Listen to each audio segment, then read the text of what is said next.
नमस्कार दोस्तों। बिहार की राजनीति में इस वक्त एक बड़ा सवाल चर्चा में है। क्या भोजपुरी सुपरस्टार पवन सिंह के साथ एक बार फिर राजनीतिक खेल हो गया?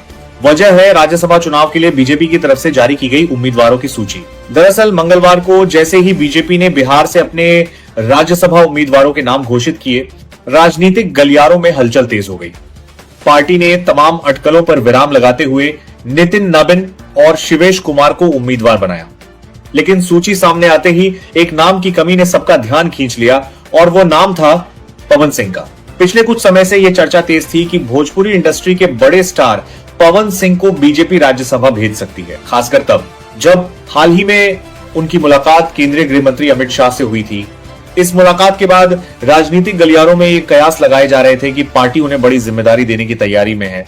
लेकिन जब आधिकारिक सूची सामने आई तो उसमें पवन सिंह का नाम नहीं था। इसके बाद सोशल मीडिया से लेकर उनके समर्थकों के बीच निराशा का माहौल देखने को मिला। कई लोगों ने सवाल उठाया कि क्या पार्टी केवल पवन सिंह की लोकप्रियता का इस्तेमाल करती है, लेकिन उन्हें राजनीतिक तौर पर बड़ा मंच देने से बचती है। दोस्तों नमस्कार। पावर स्टार पवन सिंह को भारतीय जनता पार्टी ने फिर से ठेंगा दिखाया है। पूरी वीडियो दिखाता हूँ, बाद में मिलते हैं आपसे। बार बनाया, लेकिन सूची सामने आते ही एक नाम की कमी ने सबका ध्यान खींच लिया और वो नाम था पवन सिंह का। पिछले कुछ समय से यह चर्चा तेज थी कि भोजपुरी इंडस्ट्री के बड़े स्टार पवन सिंह को बीजेपी राज्यसभा भेज सकती है, खासकर तब जब हाल ही में उनकी मुलाकात केंद्रीय गृह मंत्री अमित शाह से हुई थी।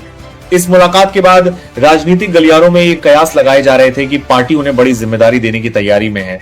लेकिन जब आधिकारिक सूची सामने आई तो उसमें पवन सिंह का नाम नहीं था। इसके बाद सोशल मीडिया से लेकर उनके समर्थकों के बीच निराशा का माहौल देखने को मिला। कई लोगों ने सवाल उठाया कि क्या पार्टी केवल पवन सिंह की लोकप्रियता का इस्तेमाल करती है, लेकिन उन्हें राजनीतिक तौर पर बड़ा मंच देने से बचती है। दोस्तों आगे बढ़ने से पहले ये बताइए आप ये वीडियो कहां से देख रहे हैं और हमारे वीडियो को लाइक और चैनल को सब्सक्राइब कर लीजिएगा। राजनीतिक विश्लेषकों की माने तो बीजेपी ने इस बार संगठनात्मक मजबूती को प्राथमिकता दी है। नितिन नबीन, जो पटना के बांकीपुर से 3 बार विधायक रह चुके हैं, पार्टी संगठन में मजबूत पकड़ रखते हैं। वहीं शिवेश कुमार भी लंबे समय से संगठन से जुड़े हुए हैं और उन्हें एक अनुभवी चेहरा माना जाता है। इसके उलट पवन सिंह की पहचान एक जनप्रिय स्टार और बड़े जनसमर्थन वाले चेहरे के रूप में है। लेकिन पार्टी के अंदर यह राय भी बताई जा रही है कि उनकी राजनीतिक छवि अभी पूरी तरह परिपक्व नहीं मानी जा रही। यही वजह है कि पार्टी ने राज्यसभा के बजाय भविष्य में उन्हें किसी बड़े चुनावी मैदान में उतारने की रणनीति बनाई हो। अब बड़ा सवाल यही है कि क्या आने वाले समय में पवन सिंह को बीजेपी किसी बड़े चुनाव में मौका देगी? राजनीतिक संकेत तो यही बताते हैं कि पार्टी उन्हें पूरी तरह नजरअंदाज नहीं करना चाहती। फिलहाल राज्यसभा की इस सूची ने बिहार की राजनीति में एक नई बहस जरूर छेड़ दी है। अब आप बताइए, क्या सच में पवन सिंह के साथ एक बार फिर राजनीति में खेल हो गया? अपनी राय कमेंट में जरूर लिखिए। तो दोस्तों पावर स्टार पवन सिंह के द्वारा जो राज्यसभा जाने का जो आप लोग जो बात चर्चा था, वो बिल्कुल अब साफ हो चुका है। भारतीय जनता पार्टी ने 2 नाम जो आप लोग के सामने, शिवेश कुमार और ये दूसरी है, उनका याद नहीं आ रहा, उनका मतलब कि जो है दोनों का नाम जो क्लियर कर दिया है। इसमें पवन सिंह का नाम कहीं भी नहीं है। आप लोग ने कुछ दिन पहले सोशल मीडिया पे आप देख रहे होंगे कि पवन सिंह को राज्यसभा भेजा जाएगा।